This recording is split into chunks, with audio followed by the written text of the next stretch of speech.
La collection. Les populations esclaves. Son livre 1, Économie. Son livre 2, Entité. Son livre 3, Sciences. Son livre 4, Social.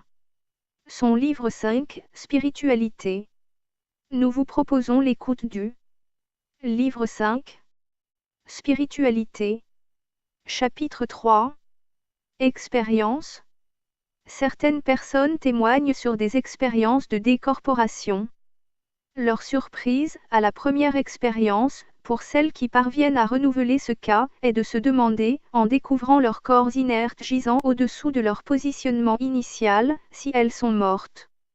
D'abord convaincues que c'est le cas, elles sont encore plus surprises que la mort soit ainsi. Elles s'aperçoivent alors que leurs sens n'ont plus rien de comparable avec ceux qu'elles possédaient habituellement. Elles ont l'impression de pouvoir distinguer jusqu'aux vibrations des atomes de la matière environnante. Ces personnes sont conscientes qu'elles ne se trouvent pas en phase de rêve, mais qu'il s'agit d'une autre situation. Certaines de ces personnes auraient la capacité de renouveler à volonté ce type d'expérience, à s'en souvenir et à se servir de cette faculté particulière pour renforcer leur niveau de conscience. Elles auraient l'opportunité d'entrer dans d'autres modèles dimensionnels, d'y faire des rencontres de conscience différentes. De retour dans notre milieu naturel, elles sont conscientes de ne plus pouvoir entrer en relation avec ces entités particulières, ni d'avoir la possibilité de les visualiser. Dans leurs états de sortie de leur corps, elles se retrouvent avec des facultés dont elles ne soupçonnaient pas l'existence. L'espace et le temps n'ont plus de valeur. Elles seraient ainsi capables de voyager à travers l'espace et de manière instantanée. Pourtant, dans ces modèles de décorporation, la conscience reste entière avec les émotions et les sensations, alors que le corps physique se trouve totalement déconnecté de cette nouvelle attitude.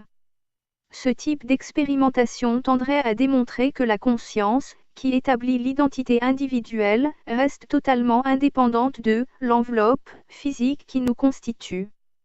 Notre univers physique apparaîtrait alors comme une zone, connue, appartenant à une autre zone bien plus volumineuse, qui nous est totalement inaccessible, tant que nous lui appartenons. Si nous prenons en considération les témoignages, contrôlés comme identiques, nous devons considérer qu'il y aurait bien d'autres réalités qui nous sont cachées dans cet univers. Ces expériences, rapportées à de si nombreux exemplaires, parmi ceux qui ont bien voulu témoigner et faire fi des tabous, nous démontrent que ce que nous considérons comme étant la mort, n'en est pas une, mais tout le contraire. Mais cela n'est pas aussi simple, parce que lorsque ces personnes sont en situation de décorporation, elles ont aussi la désagréable sensation qu'elles n'ont plus la possibilité d'entrer en contact avec leurs proches qui demeurent dans notre univers. Que se passerait-il donc au moment de la mort ? Cela dépendrait du type de mort expérimentée. Au cours d'une mort tragique ou violente, le passage dans une autre dimension deviendrait instantané. La personne qui en est victime n'a pas le sentiment d'une séparation avec son corps et ne parviendrait pas à comprendre quelle est cette nouvelle situation. Cette seule appréhension pourrait expliquer l'existence des fantômes. Une autre personne qui est victime d'une longue maladie dont elle était convaincue de ne pouvoir s'échapper n'a pas la même approche. Elle était déjà mise en condition psychologique de sa vulnérabilité et accepterait donc plus facilement son nouvel état.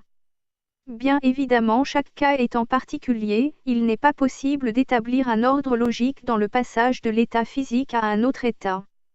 Il se pose maintenant le problème de comprendre pourquoi tous les individus n'ont-ils pas cette faculté d'intrusion passagère, temporaire, mais reproductible dans une autre phase de résonance dimensionnelle. Peut-être tout simplement parce que nous n'aurions pas, dans nos cultures, l'habitude de développer des aptitudes particulières permettant d'aboutir à ces modèles d'expérience. Notre réalité, rationaliste, nous déconnecterait de toute autre faculté de compréhension pour d'autres niveaux d'aboutissement spirituel. Selon ces personnes possédant ces facultés particulières, nous serions tous dotés d'un guide spirituel. Mais il y aurait plus surprenant encore, puisque le départ de ce monde spirituel vers notre univers physique, sur notre planète, serait considéré comme une mort, il semblerait évident que chaque conscience aurait la nécessité de devoir réaliser de multiples expériences dans notre monde physique. Le passage dans d'autres dimensions, réalisable par quelques individus, leur permettrait de voyager partout dans notre univers physique, mais aussi dans d'autres modèles vibratoires. Pour ces personnes, aux facultés particulières, il apparaît inconcevable que les terriens puissent encore se considérer les uniques modèles vivants au sein de l'univers. C'est tout simplement la démonstration d'un orgueil inconséquent. Aussi improbable que cela puisse paraître, les voyages dans des espaces à plusieurs dimensions, tels que disent les vivre ces personnes dotées de sens particuliers, donneraient accès à la rencontre des extraterrestres dont on soupçonne la présence sur notre planète. Leur rencontre les aurait mis en contact avec diverses civilisations extraterrestres dont les sentiments à l'égard de l'espèce humaine pourraient apparaître aussi ambigus que celles de nos colonisateurs.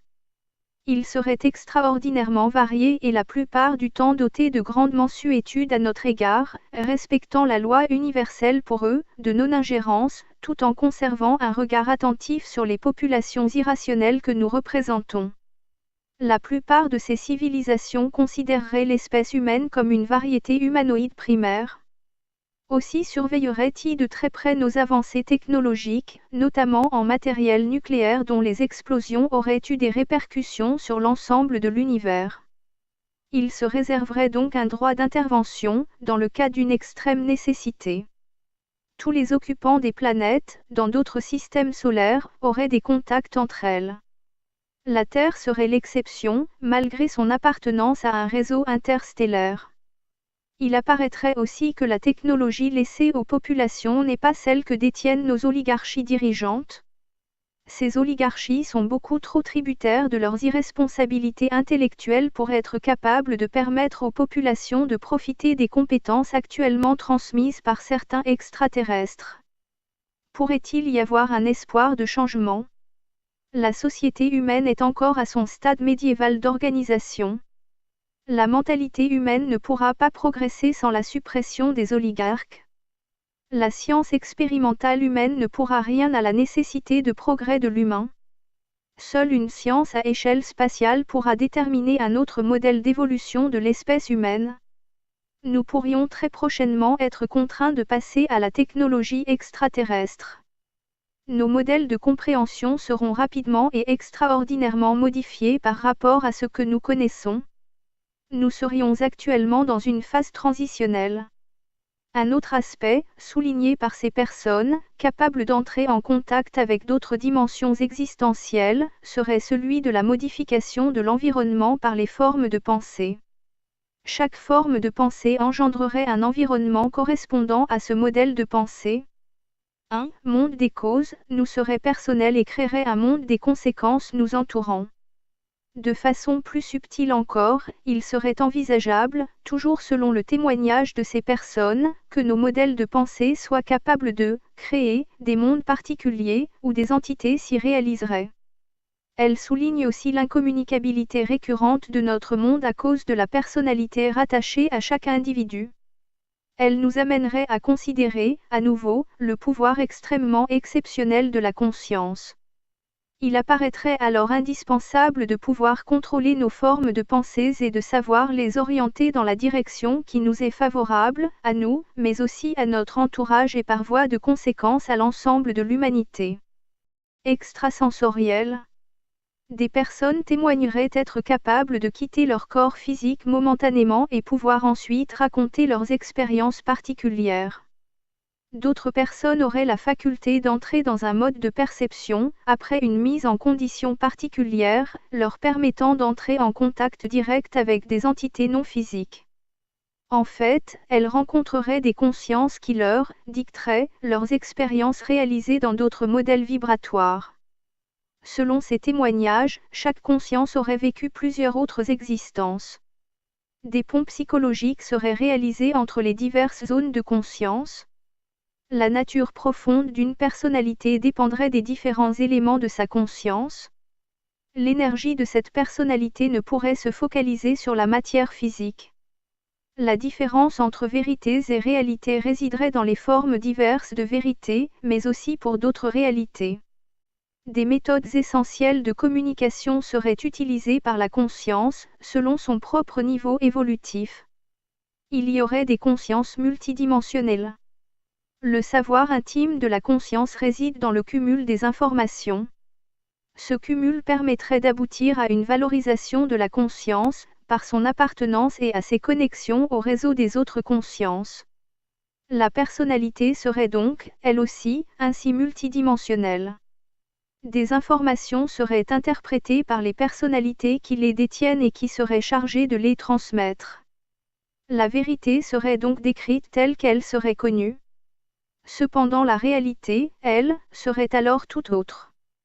Il n'existerait qu'une réalité, à l'instar des vérités qui sont aussi multiples que ses auteurs. La matière et le temps seraient sans incidence sur la conscience. La conscience serait le potentiel de chaque personnalité. Chaque conscience aurait la faculté de créer sa propre réalité physique et spirituelle.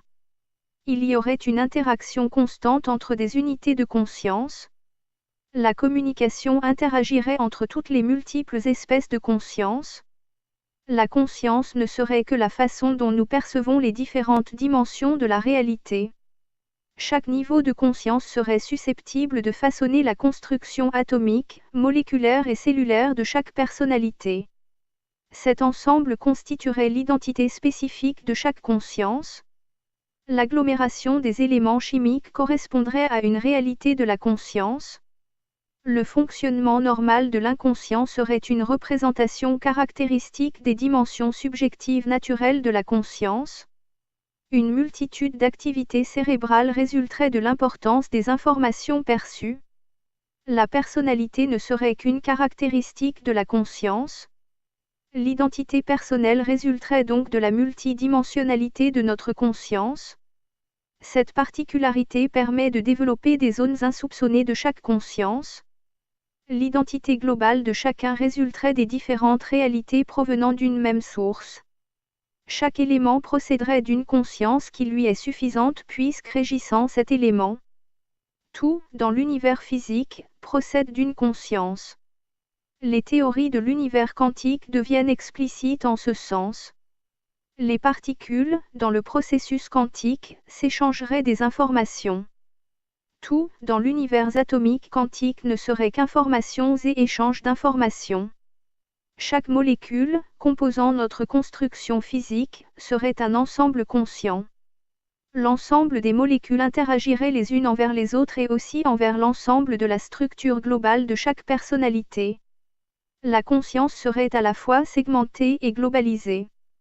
Tout, dans l'univers physique serait le résultat de diverses consciences. Ces consciences multidimensionnelles seraient aussi globalisatrices. La personnalité perceptible ne serait qu'une partie apparente de la conscience. La conscience connaîtrait des passages successifs dans l'univers physique et dans celui de la spiritualité. Ces différentes expériences seraient particulièrement gratifiantes pour la conscience. Les passages par la naissance dans l'univers physique seraient beaucoup plus traumatisants que ceux qui concernent le retour à l'univers spirituel. La conscience ne serait pas limitée à une seule dimension. Des passages d'un univers à l'autre seraient indispensables avant de pouvoir obtenir un niveau particulier de la conscience. Il serait nécessaire de pouvoir comprendre que la réalité ne peut être que créée par la conscience. L'espace qui entoure l'univers spirituel serait évidemment bien différent de celui de l'univers physique. Il correspondrait à un degré de développement engendré par la conscience globale. Il s'agirait de schémas mentaux qui seraient à la base de l'environnement dans notre univers. La cohérence apparente que nous connaissons dans notre univers physique serait complètement incohérente dans l'univers spirituel. La permanence et la stabilité matérielle ne dépendraient pas des formes, mais des intentions d'accomplissement d'une identité. Il existerait différents systèmes de réalité pouvant être adoptés selon le niveau de conscience atteint et des intentions d'action. Selon l'environnement, les formes environnantes correspondraient à des natures de pensée définies. Dans l'univers physique, la structure physique qui nous représente est constamment changée en fonction des variations chimiques et électromagnétiques qui correspondraient au rythme de nos pensées. Toutefois, la compétence et l'accomplissement pourraient varier. La conscience n'aurait pas de limite dans la création des formes. Il y aurait des schémas de développement pouvant être globaux. La communication dans l'univers spirituel s'établirait à partir d'images électromagnétiques. L'intensité des communications serait dépendante de l'intensité affective pouvant dépendre d'événements psychologiques expansifs, plutôt que des sentiments particuliers à l'univers physique. Les émotions y seraient des facettes de créativité et non de crainte. L'existence externe à l'univers physique permettrait l'accès à divers environnements. Chaque objet physique, dans notre univers physique, ne serait qu'un symbole, de la même façon qu'une image, un son, il ne s'agirait que d'un indice de référence. Le corps de chacun d'entre nous ne serait que le symbole de ce que nous sommes, à partir de notre conscience. Il suffirait de comprendre la nature symbolique de la réalité physique, pour pouvoir en modifier sa valeur. Notre environnement ne serait qu'une affirmation symbolique de notre situation interne qui est la conscience.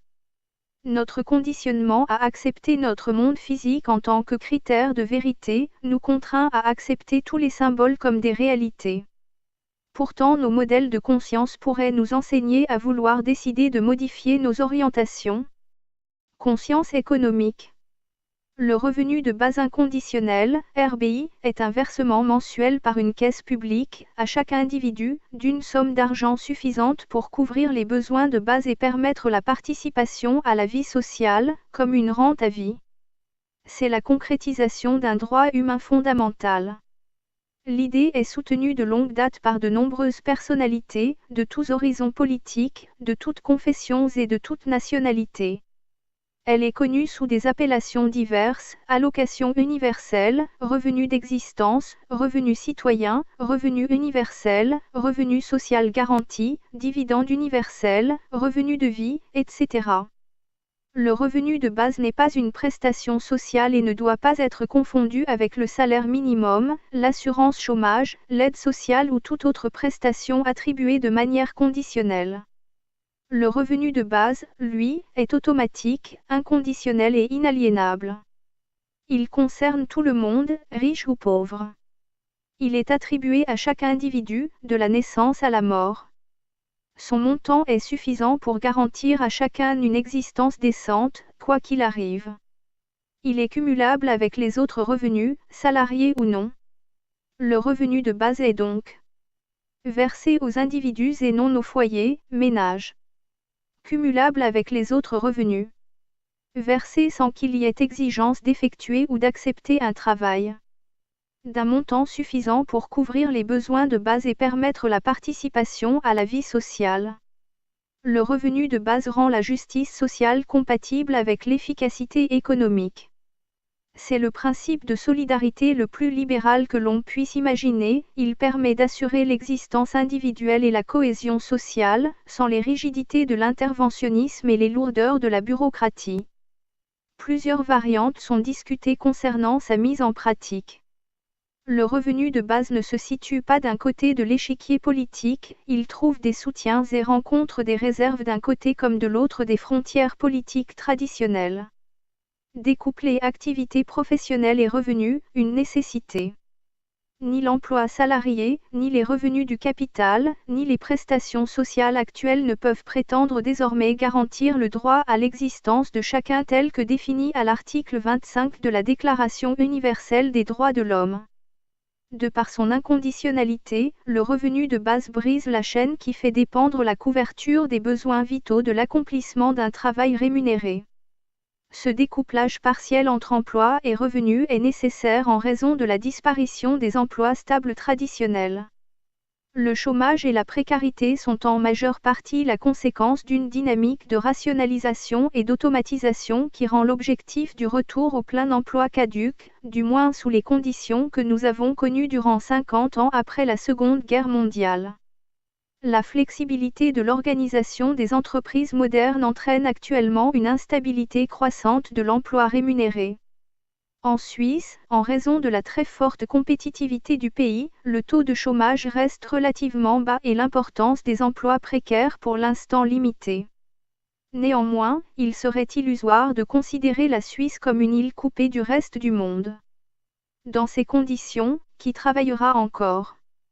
Dans la grande majorité des cas, la jouissance du revenu de base n'incitera pas les gens à quitter leur emploi, notamment parce que son montant ne suffira pas à couvrir tous leurs désirs de consommation. Rappelons que le montant du RBI envisagé est de 2 500 francs suisses par mois seulement. Le salaire minimum réclamé par les syndicats est de 4 000 francs suisses, le salaire médian est de 6 000 francs suisses. D'autre part, de nombreux travaux utiles et nécessaires contribuent à la production de richesses, mais ne sont pas rémunérés, familles, bénévolat, associations, etc. Loin d'être un encouragement à la paresse, le revenu de base permettra à chacun, dans la mesure de ses capacités et de son désir, de s'engager de manière sereine, libre et responsable, dans des travaux essentiels pour l'intérêt général que les emplois traditionnels n'ont pas vocation à assumer. Le travail est toujours d'actualité et sa tâche est immense. Il est plus que jamais nécessaire que chacun puisse travailler, d'abord à prendre soin de lui-même, de ses parents, de ses enfants et de ses proches, travailler ensuite pour contribuer au bien commun accessible à tous, connaissances, art, culture, logiciels, etc. Travailler enfin à inventer et à mettre en œuvre à toutes les échelles les moyens qui permettront de léguer une planète vivable aux générations futures.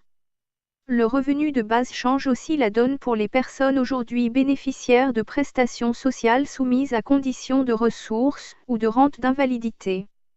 Le revenu de base est en effet cumulable avec la rémunération du travail qui garde ainsi toute son attractivité financière. Le retour à une activité lucrative n'est plus pénalisé par le risque de perdre une prestation sociale quelconque. Pour quel salaire ? Le revenu de base change le caractère du marché du travail. Pour la première fois dans l'histoire économique et sociale, le salaire direct versé par l'employeur n'a plus besoin de couvrir les besoins élémentaires de l'existence, puisque ce besoin est désormais couvert par le revenu de base. Pour la même raison, en dotant le demandeur d'emploi d'une assise matérielle suffisante, le revenu de base lui rend sa liberté contractuelle et donne enfin au marché du travail le caractère d'un vrai marché. C'est avant tout dans la zone des bas salaires, lors de la négociation, que le revenu de base renforce la position de demandeur d'emploi ayant désormais la possibilité de refuser une offre qu'il juge insuffisante, ce qui entraînera une revalorisation de ses emplois. Pour l'entreprise, l'instauration du revenu de base inconditionnel n'apporte pas de bouleversement, selon les modèles de financement retenus, soit la masse salariale restera en gros la même. Dans ce cas, la contribution à la caisse du RBI sera prélevée directement et uniquement sur les salaires, soit, si c'est l'entreprise comme telle qui est taxée, la diminution relative de la masse salariale au sens strict, salaire net, sera compensée par la contribution de l'entreprise au financement du revenu de base. Mais, quel que soit le cas de figure, le montant du revenu total du salarié ne changera pas, sauf dans le cas indiqué plus haut. Enfin, dans une certaine mesure, la nouvelle liberté contractuelle du salarié vient légitimer celle de son employeur et lui permet de mieux adapter ses besoins en personnel à la marche de son affaire. La valeur éthique du travail. On aurait tort de limiter la valeur du travail à sa valeur marchande, comme cela se passe aujourd'hui de manière croissante. Après la disparition des travaux répétitifs et ennuyeux dans un environnement rigide, ce sont aujourd'hui la pression permanente, le stress et les menaces continuelles de restructuration qui tendent le plus souvent à détruire le sens humain et créatif du travail. Au contraire, le revenu de base rétablit la valeur éthique du travail, autant vis-à-vis de la société que de soi-même. Par ailleurs, la paresse n'est pas inscrite dans le génome humain, ce n'est qu'une réaction contre les travaux forcés. En accordant la liberté aux travailleurs de refuser le travail, on commence à les responsabiliser. On fait tomber le prétexte de la nécessité. Sans la liberté, il n'y a pas de véritable éthique du travail. Un droit fondamental. Le revenu de base n'est pas une assistance, il correspond à un droit humain. C'est pour cela qu'il est donné à tout le monde, indépendamment des besoins particuliers de chaque individu. Contrairement à l'aide sociale actuelle, le revenu de base n'est pas stigmatisant puisqu'il est pour tous. Il reconnaît la valeur de la participation sociale de chacun et permet de s'affranchir de l'idée du travail rémunéré comme norme qui a pour conséquence que ceux qui sont privés d'un emploi ont moins de valeur que les autres. Le revenu de base supprime donc cette pression qui pèse à la fois sur les chômeurs, les assistés et sur tous ceux qui pourraient un jour le devenir. Financement. Mis à part ces effets dynamiques, qui sont difficiles à estimer, du point de vue économique, le revenu de base inconditionnel est un jeu à somme nulle, la valeur ajoutée du pays ne change pas d'un seul franc, mais sa répartition se modifie considérablement. Désormais une partie de la richesse créée va à l'ensemble de la population résidente sous forme de RBI, avant toute répartition entre salaires et rémunération du capital investi. La question qui reste alors à débattre concerne le canal par lequel on réalise l'opération. Dans la majorité des cas, le revenu de base ne s'ajoute pas au revenu total, mais en devient la composante qui sécurise la part de revenu couvrant le besoin vital. Cela signifie qu'au lieu de recevoir tout son revenu de l'activité lucrative ou de prestations sociales, on reçoit d'une part le revenu de base et d'autre part, les autres revenus en complément. Une autre manière de se représenter ce mécanisme, la partie du revenu du salarié couvrant le besoin vital est versée au travers de la caisse du revenu de base, à laquelle cotise l'employeur. Si nous prenons par exemple comme base de calcul un RBI de 2500 francs suisses par mois pour un adulte et de 625 francs suisses, un quart, par mois pour un mineur, la masse financière totale se monte à quelque 208 milliards par an, soit environ un tiers du produit intérieur brut, richesse créée en un an dans le pays, en 2011 environ 600 milliards de francs suisses.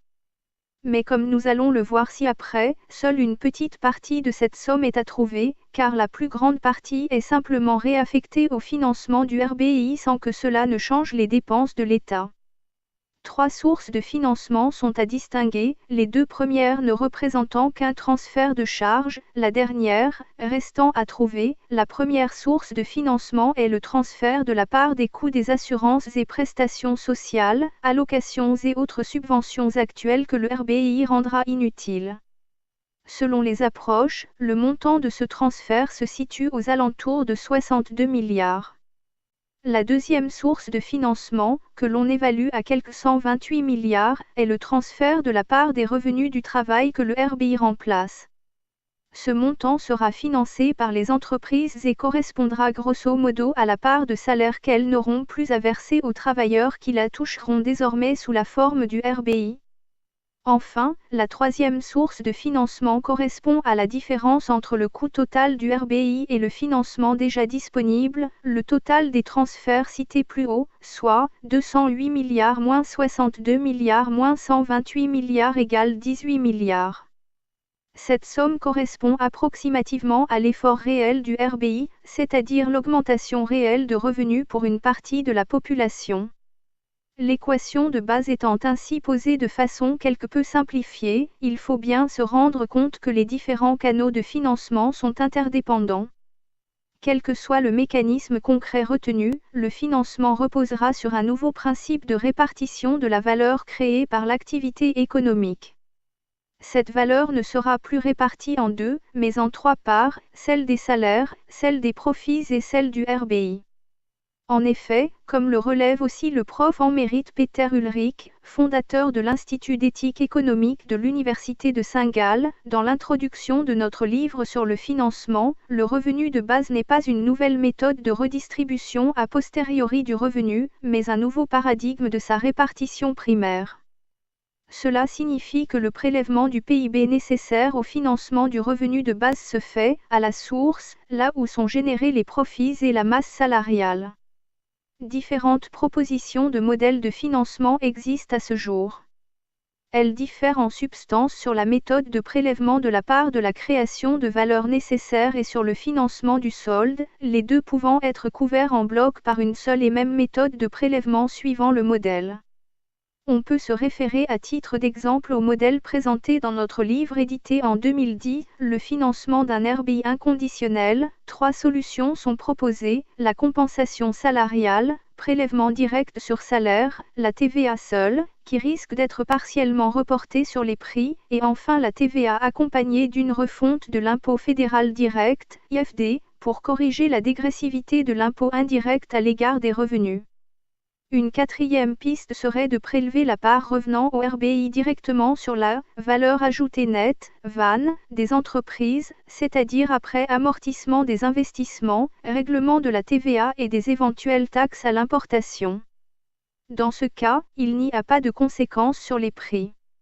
Le plus probable sera une solution mixte entre ces différentes possibilités. En résumé, quel que soit le cas de figure, ce n'est pas le volume total du RBI qui est à financer, car pour l'essentiel il s'agit du même argent dépensé autrement. Pour une majorité des salariés, le revenu total ne change pas de manière significative, il se compose désormais d'un salaire direct et du RBI. Seules les personnes dont le revenu total augmente en raison du RBI, qui exercent des activités peu ou non lucratives, ainsi que les familles, occasionneront des coûts supplémentaires. On peut situer ces derniers aux environs de 30 milliards par année. Pour les entreprises enfin, les coûts d'exploitation devraient être sensiblement les mêmes. Trop d'État ? Selon la solution retenue, le financement du revenu de base peut soit passer par un prélèvement obligatoire sur la création de valeurs économiques, soit s'appuyer sur la fiscalité directe ou indirecte. Mais quoi qu'il en soit, il faut distinguer le financement du revenu de base de celui de l'action de l'État en général. Même si l'on a recours à l'impôt, dans le cas du revenu de base, la ponction fiscale ne bénéficie en aucune manière à l'administration publique ou à une quelconque politique interventionniste. C'est de l'argent qui va de l'économie privée à l'économie privée via la satisfaction des besoins vitaux de la population. L'État n'y joue qu'un rôle fiduciaire, tandis que la liberté individuelle, telle qu'elle s'exerce aussi dans le cadre de l'économie de marché, reste intacte. Au contraire, en étendant la liberté contractuelle aux travailleurs sur un marché du travail enfin digne de son nom, le revenu de base va clairement dans le sens de la liberté individuelle. D'autre part, le revenu de base permettra certainement de réduire le poids et le coût de la bureaucratie sociale tout en restituant au travail social toute sa dimension de soutien et d'accompagnement. Enfin, considéré d'un point de vue politique, en réduisant l'influence de l'État sur la vie privée du citoyen, surtout quand il est de conditions modestes, le revenu de base contribuerait à développer la démocratie et la liberté individuelle vers une nouvelle conscience plus humaine. Univers spirituel. Différents systèmes de réalité seraient accessibles dans l'univers spirituel. Ils côtoieraient également l'univers physique sans qu'il soit perceptible aux individus qui s'y trouvent. Il n'y aurait pourtant pas de séparation entre les systèmes. Seulement des différences de capacité entre chaque personnalité empêchant de les percevoir. Le modèle de perception dans l'univers spirituel serait instantané et complet. Le passé, le présent et le futur y seraient immédiatement accessibles. Une conscience pourrait, en raison de cette particularité, être évaluée dans la totalité de ses expériences et de ses sentiments. Les expérimentations, dans l'univers spirituel, n'apparaîtraient pas compréhensibles selon les critères d'existence dans l'univers physique. Il s'agirait d'intégrité psychologique existentielle non comparable, où tout l'acquis se confondrait avec l'ensemble. Cependant les caractéristiques seraient inhérentes à chaque personnalité ainsi qu'à une conscience globale. Pourtant, dans notre environnement physique, les éléments qui nous entourent peuvent aussi changer de valeur sans que nous en comprenions les raisons. Cela dépendrait de l'impact psychologique engendré par cet environnement. L'état modifié des structures de notre environnement influencerait notre perception, mais aussi notre psychisme. Il s'avérerait que des structures psychologiques ont pu évoluer dans des schémas ne correspondant à aucune structure de l'univers physique. Des systèmes mathématiques ou musicaux, par exemple, seraient susceptibles de donner d'autres valeurs aux consciences. Les sens que nous utilisons créeraient l'environnement de notre univers physique. Notre réalité dans le physique est communément admise comme étant constituée à 3 dimensions. Par contre, la conscience a, pour chacun de nous, ses propres moyens de référence, selon son propre degré de développement. La conscience utiliserait une forme définie, en fonction du niveau de référence où elle se situerait. Lorsque nous regardons un objet, quel qu'il soit, nous ne pouvons l'observer que dans l'aspect de perception qui nous est autorisé. C'est là notre vérité. La réalité des objets qui nous entourent est tout autre. Les particules, les molécules et les cellules qui composent ces objets ne nous sont pas perceptibles. La conscience, dans l'univers spirituel, lui permettrait de se mouvoir à travers cet univers exclusivement constitué de structures électromagnétiques. Chaque structure correspondrait à un ordre. Les séquences temporelles réalisées ne seraient pas équivalentes. Les structures psychologiques de l'univers physique n'ont pas d'équivalence dans l'univers non structuré de l'univers spirituel. Les réalités de cet univers spirituel seraient multidimensionnelles. Par exemple, l'aspect d'un arbre est différent, dans sa conception, selon qu'il est vu par un humain, un oiseau, un microbe, un insecte, un virus. En vérité, chaque espèce a l'environnement qui lui correspond. Les capacités multidimensionnelles peuvent ainsi s'exercer dans d'autres états de la conscience. Chaque état de conscience aurait sa propre structure psychologique. Nos environnements seraient issus de schémas perceptifs qui seraient déterminés par chaque structure psychologique. Notre regard sur l'univers physique correspond à ce que nos sens, agrémentés des différents outils créés et mis à notre disponibilité, ou tout autre moyen de déduction, nous font entrevoir à un certain niveau de perception qui correspond à notre réalité. Notre attention est seulement focalisée par ce niveau de perception. Pourtant, de nombreuses autres réalités nous côtoieraient, en permanence, sans que nous puissions en avoir la perception. Elles pourraient être évaluées, le cas échéant, à partir des perceptions extrasensorielles. La communication, la perception et l'environnement sont intrinsèquement liés. Chaque conscience serait le résultat des personnalités adoptées dans les différentes expériences et des différentes existences précédentes. Toutefois, les divisions temporelles de l'univers physique ne se rencontreraient pas dans l'univers spirituel. De cette façon, différentes connexions dans le passé seraient-elles réalistes? Le niveau des connaissances deviendrait ainsi exponentiel. Il y aurait une nature coopérative de la conscience. L'équipement mental d'une conscience serait consécutif à l'environnement spécifique dans lequel elle devra évoluer. Il y aurait en quelque sorte une programmation initiale.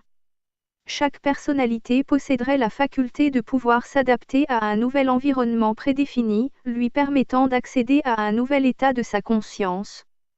Il s'agirait donc d'une programmation spécifique à chaque incursion dans l'univers physique. Il s'avérerait cependant que la conscience ne serait qu'un attribut destiné à l'usage intrinsèque de chaque personnalité. La réalité physique pourrait n'être qu'une illusion. Cette illusion pourrait être simplement causée par une plus grande réalité où l'illusion elle-même aurait une signification.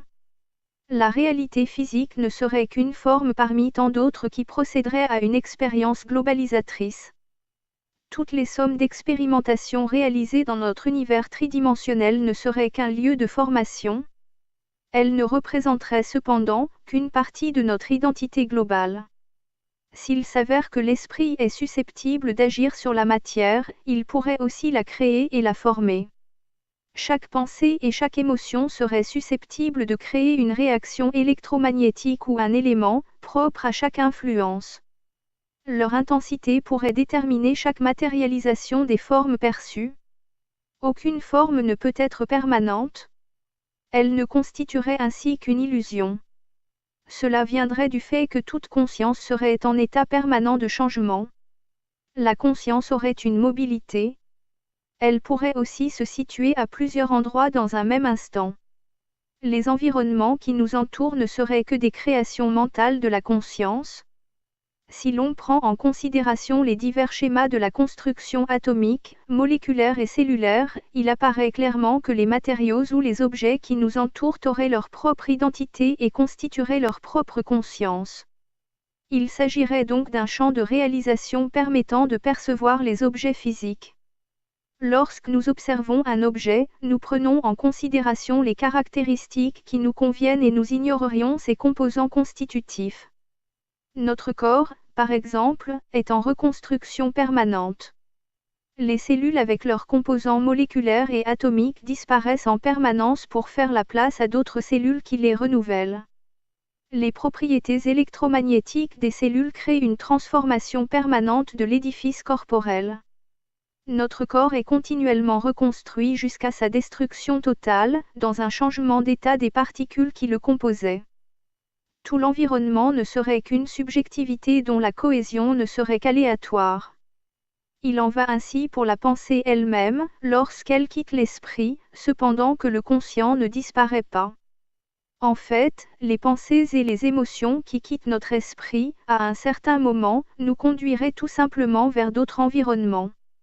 Elles nous permettraient de nous connecter avec d'autres zones d'expérience et d'expérimentation. Nos zones de rêve, pendant notre sommeil, pourraient permettre l'accès à une communication vers d'autres zones de réalité par des interactions permanentes. Un exemple. Supposons que vous soyez un directeur artistique qui crée une pièce de théâtre.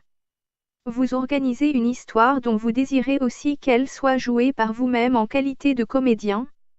Votre rôle sera d'amener le plus d'exactitude possible dans les divers jeux théâtraux. Un environnement y sera également constitué.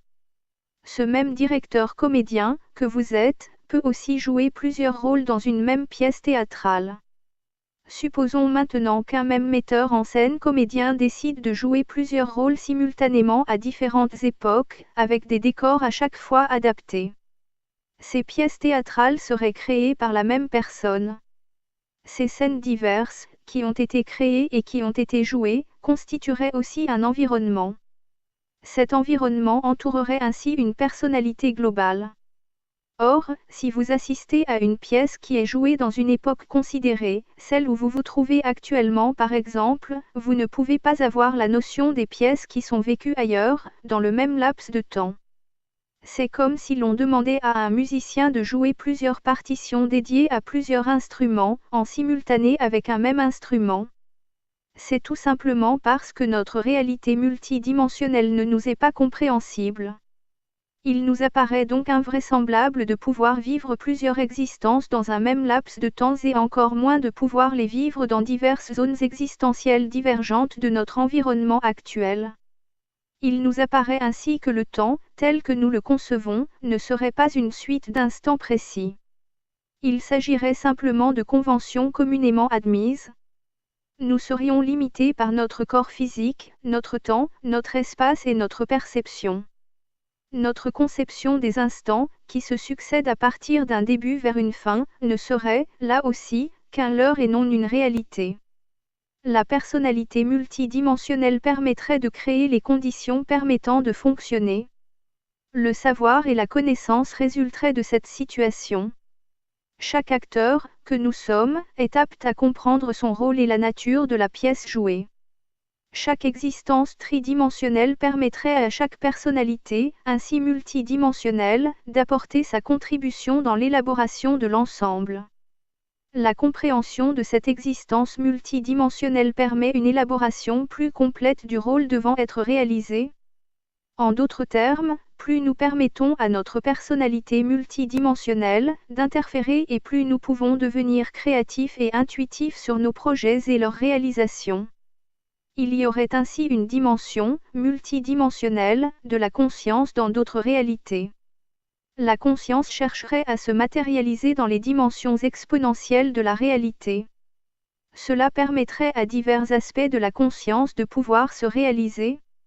La personnalité serait une énergie spirituelle et individuelle matérialisée par la conscience.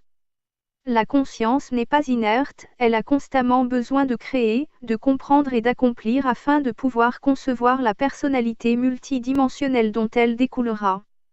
L'existence tridimensionnelle apparaît comme le passage obligé, pour ce qui nous concerne. La combinaison des ensembles permettrait d'obtenir de nouveaux systèmes de réalité. Il s'agirait là, d'une prise de responsabilité nécessaire à toute conscience individuelle. La réalité physique ne devrait alors être considérée que comme un camouflage. Tous les aspects de l'univers physique ne seraient que des camouflages et des réseaux psychiques imbriqués. Chaque élément serait ainsi composé de particules de conscience. Chaque atome, chaque molécule et chaque cellule posséderait sa propre conscience. Il en va ainsi pour toutes les compositions physiques. Il existerait cependant des méthodes de perception permettant d'accéder au-delà des décors des camouflages. Nos sens physiques feraient eux aussi partie intégrante des camouflages. Il est évidemment très difficile d'échapper au piège du camouflage lorsqu'on est soi-même camouflé.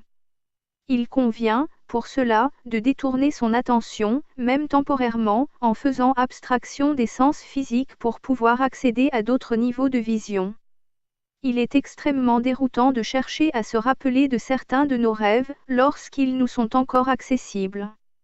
Leurs réalités sont très déconcertantes, si nous essayons de leur trouver une valeur compréhensible à notre environnement physique.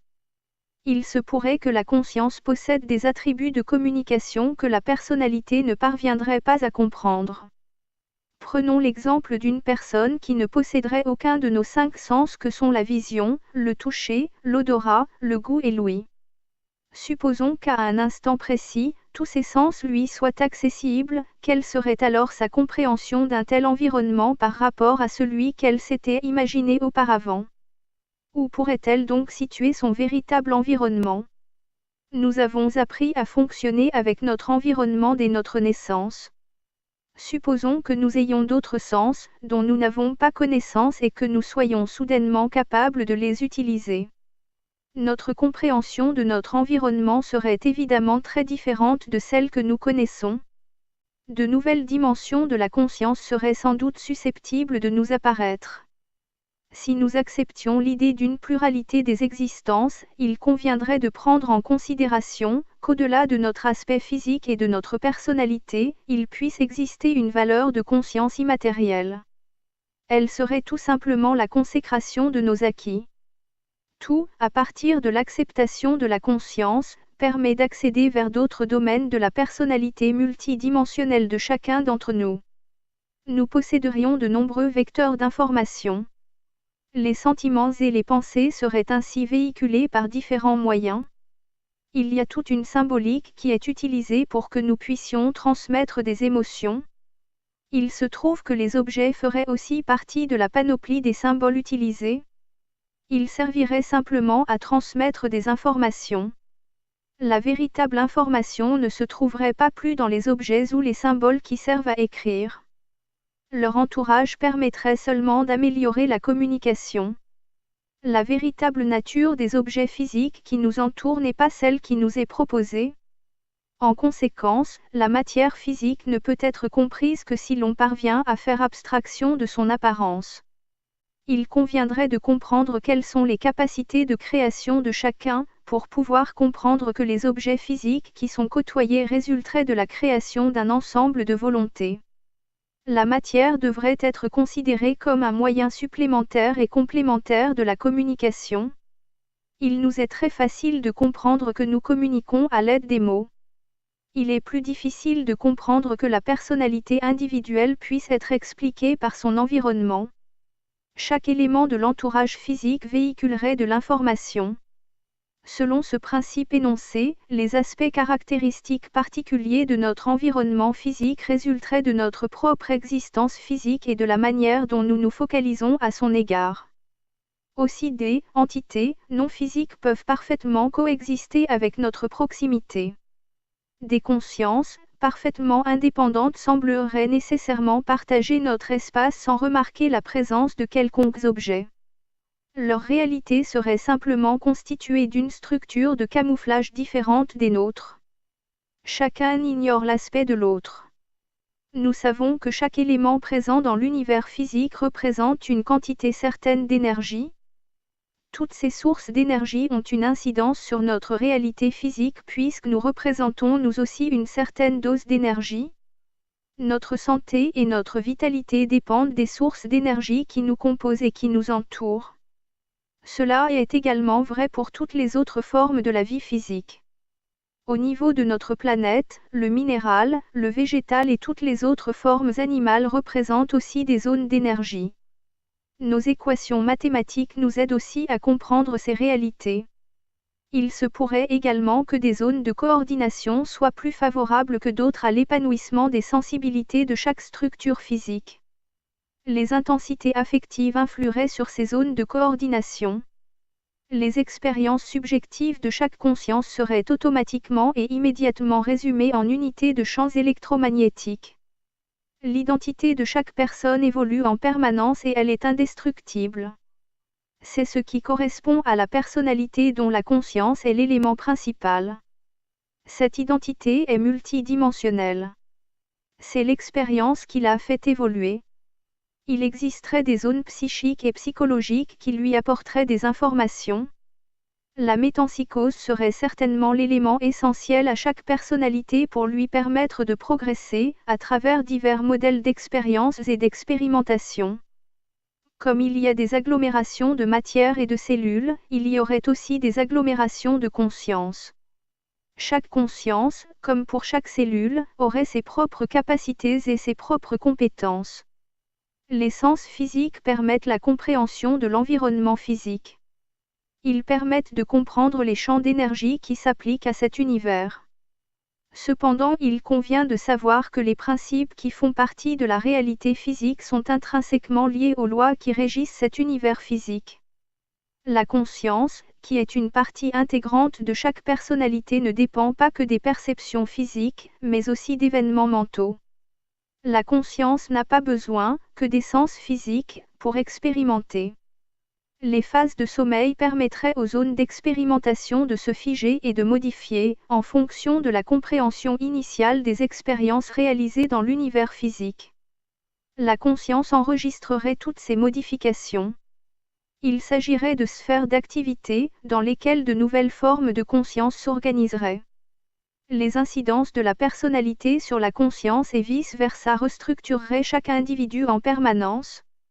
Ces deux éléments agiraient comme un champ électromagnétique générateur de probabilités qui participerait à l'identité. Chaque corps physique serait un champ énergétique qui est conscient de son appartenance à une conscience indépendante des autres corps physiques qui l'entourent. C'est ce que nous appelons une identité. Dans un même ordre de raisonnement, la conscience est consciente de son identité. Comment un tel champ électromagnétique peut-il prétendre être indépendant des autres champs qui l'entourent et comprendre qu'il a une identité? La personnalité, la conscience et l'identité apparaîtraient ainsi indissociables. Cet ensemble constituerait les fondements de chaque individu, mais pas seulement. Tous les éléments constitutifs de l'univers physique procéderaient de la même analyse pour aboutir aux mêmes conclusions. Ce qui apparaît bien plus difficile à comprendre, c'est que ces ensembles énergétiques seraient imbriqués les uns avec les autres. Ils seraient indissociables.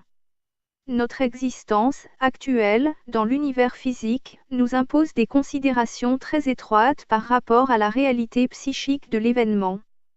Le conscient et l'inconscient s'y côtoient sans discernement.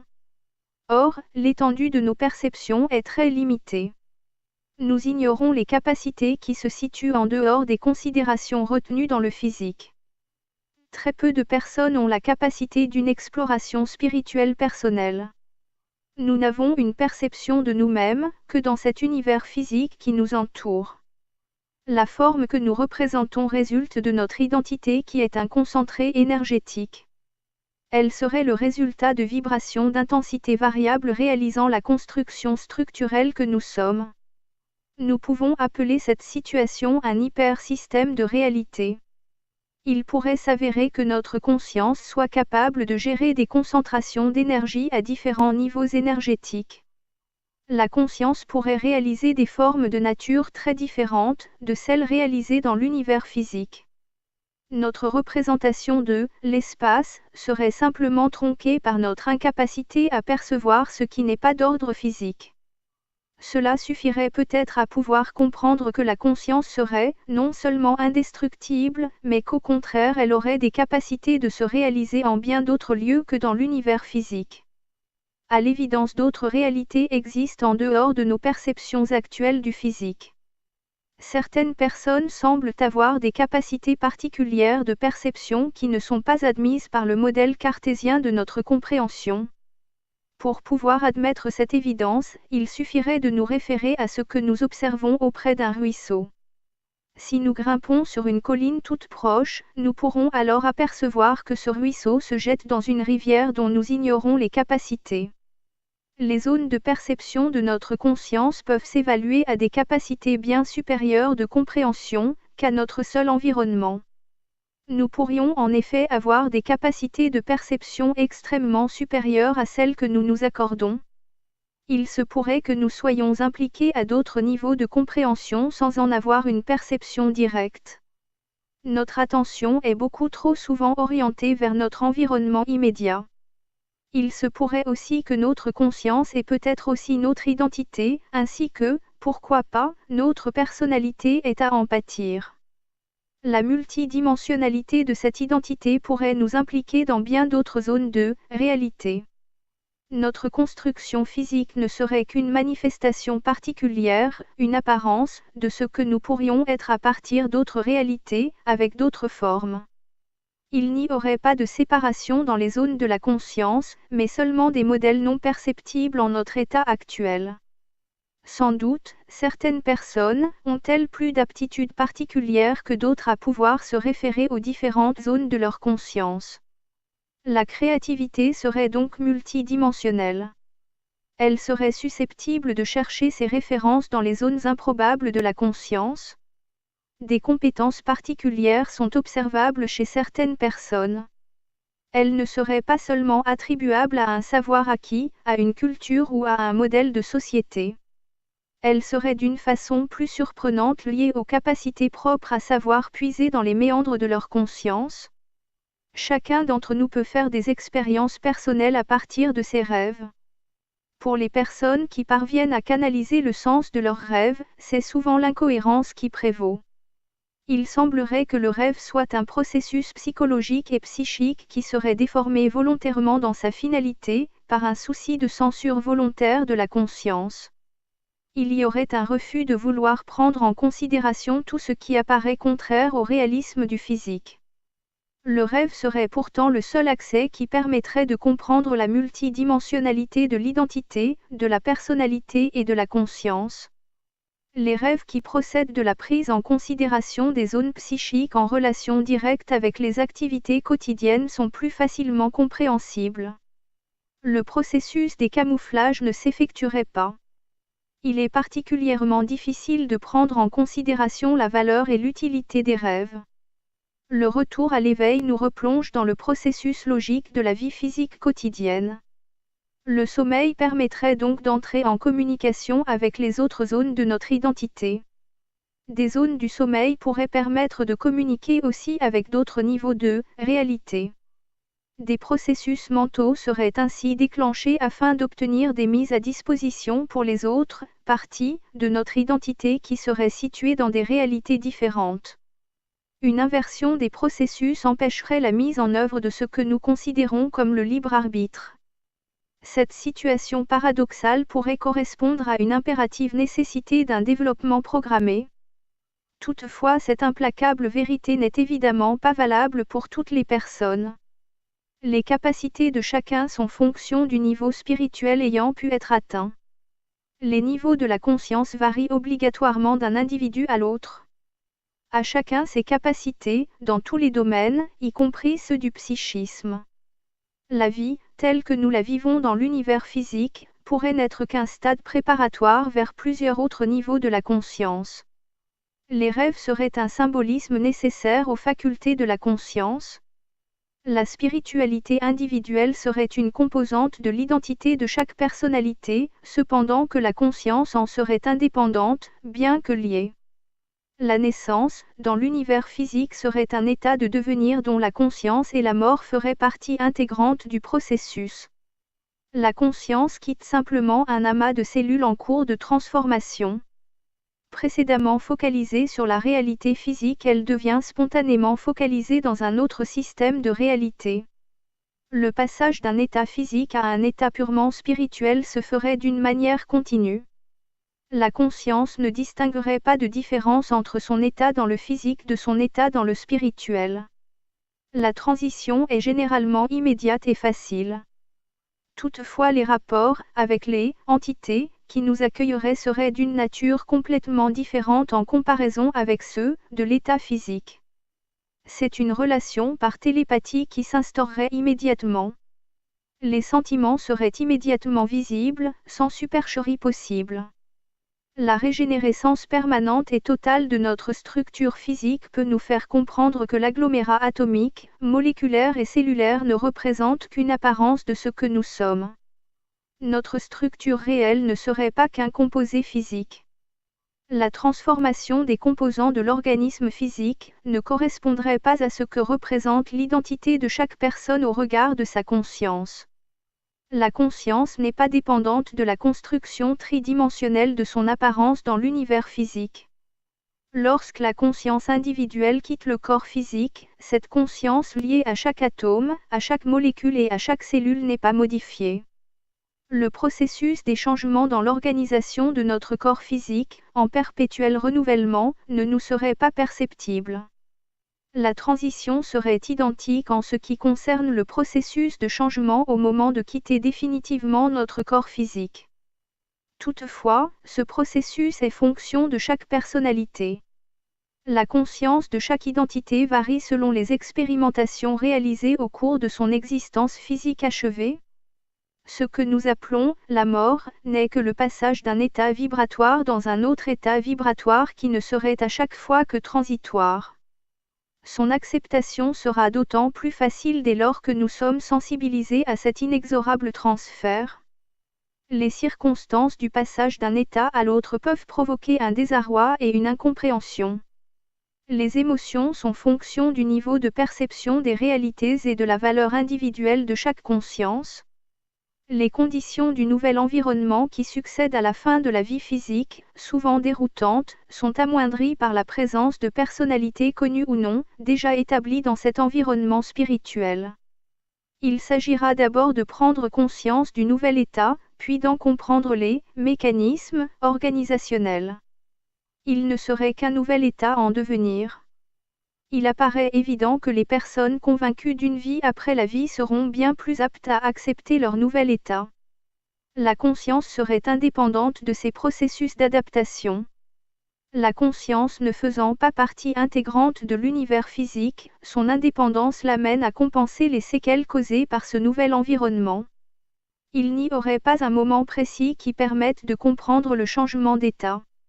La personnalité de la conscience, dans l'univers spirituel, resterait celle qu'elle était dans l'univers physique. La conscience, en devenir, serait confrontée aux précédentes expériences des vies passées. Elle serait ensuite comparée à un autre niveau de conscience plus élargi, vers un nouveau niveau de réalité.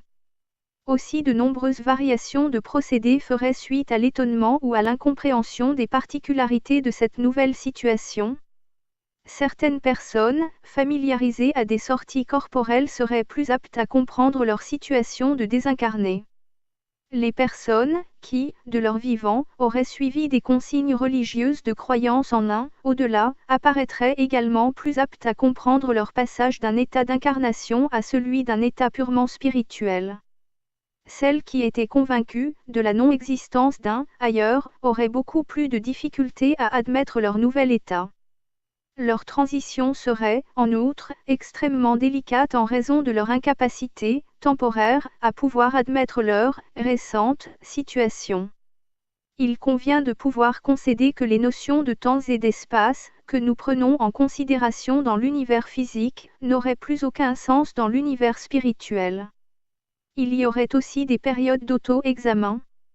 Elles faciliteraient la transition concernant l'avenir de cette conscience. Tout comme dans la vie, l'après-vie rencontrerait des différences d'expériences équivalentes à chaque personnalité. Dans les cas d'expérience de vie après la vie, où les personnes réintègrent leur corps physique, la connexion est restée latente. Dans le cas de la mort, la connexion aura été définitivement rompue. L'univers spirituel aurait-il une concordance avec notre réalité physique ? Notre environnement physique n'aurait absolument aucun moyen de compréhension avec l'univers spirituel. Les concepts tridimensionnels de l'univers physique qui sont faits d'énergie, d'espace et d'objets solides, ne pourraient plus être pris en considération dans l'univers spirituel. Des zones psychiques et mentales prendraient la place sur les notions de distance et d'espace. Les forces qui régissent la conscience ne seraient pas compréhensibles par celles qui régissent la personnalité physique. Il convient de considérer que la vie dans l'univers spirituel serait plus facile à comprendre dès l'instant où celle-ci fait partie de la logique normale pour la personne en devenir. Le domaine du rêve, au cours du sommeil, serait susceptible de nous insérer dans les mêmes conditions d'orientation rencontrées dans le spirituel. Pourtant notre état physique nous le ferait appréhender plutôt comme chaotique et même bizarre. Le domaine de l'après-vie serait plus facile à comprendre rapidement, si nous parvenions à prendre en considération la signification du monde des rêves. Notre environnement physique ne nous permettrait de ne pouvoir agir consciemment qu'à l'intérieur d'un seul environnement à la fois. Toute la collection. Les populations esclaves est téléchargeable gratuitement, au format PDF, en lecture e-book sur le site internet lacléinternation.org. Toute cette collection est également accessible en livres brochés. Les livres brochés de cette collection Les populations esclaves, au format A4 sont en vente chez Amazon, livre français, Philippe Vaisseau. À un tarif promotionnel, actuellement, au quart du tarif en librairie. Une collection, en livre de poche y est également accessible. Vous pouvez aussi cliquer sur le logo « Livre Amazon » dans la page d'accueil de notre site internet. lacléinternation.org. La totalité de la collection est en conférence vidéophonique sur YouTube. La collection